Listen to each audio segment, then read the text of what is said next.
नमस्कार। एक संवेदनशील घटना मु आज आपण मानक निकट में उपस्थित। गत किछि दिन हलानी कामिया जानी को नहीं ओडिशा हुलस्थुल हेछि। ए कामिया जानी किए तांको परिचय कोन आपण माने किछि किछि तांको विषय निश्चित भाव में फेसबुक रु जानि सारिथिबे। कामिया जानी जणे गो मांस भक्षणकारी एवं गो मांसर प्रचार प्रसार तांकर एकमात्र उद्देश्य। तो आम पांडियान को कौन केही मिलिलेनी आमर श्रीमंदिर एवं जगन्नाथंकर प्रचार प्रसार करने कामिया जानी को श्रीमंदिर मध्य को भीतर को प्रवेश करेले एवं तांको आम महाप्रसाद खुआइले।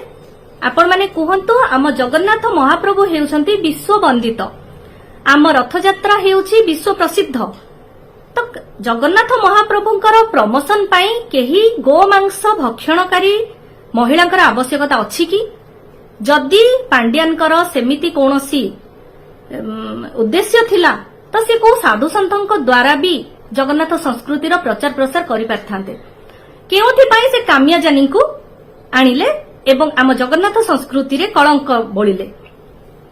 आपण मानकर मने थिबो किछि दिन तळे तमिलनाडु मुख्यमंत्रींकर पुओ स्टालिन कोन कहिथिले।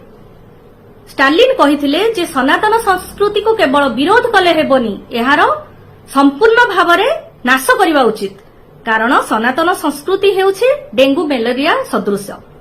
तो एई जो स्टालिन कर अति प्रिय बंधु हेउछंती पांड्यान महाशय, तांको आदर्श रे अनुप्राणित आपण माने एबे भाबंतु आम जगन्नाथ संस्कृति विपद रे ना नाही। कोउथि पाई एते बड़ काम पांड्यान महोदय करिदेले। कोटी ओडियांक भावावेग को कष्ट देई आम जगन्नाथ संस्कृति रे कालीमा बोली कौन पाई गोमांस भक्षणकारी को से मंदिर रे प्रवेश करेले एवं जगन्नाथ संस्कृति को नष्ट करिबारे लागि पड़िले। एमिति गोटे टाइम थिला से मठ मंदिर भांगिले एवं जगन्नाथ संस्कृति को भी नष्ट करिबारे लागि पड़िछंती। एथि पाई पांड्यान संपूर्ण भाव में उत्तरदायी।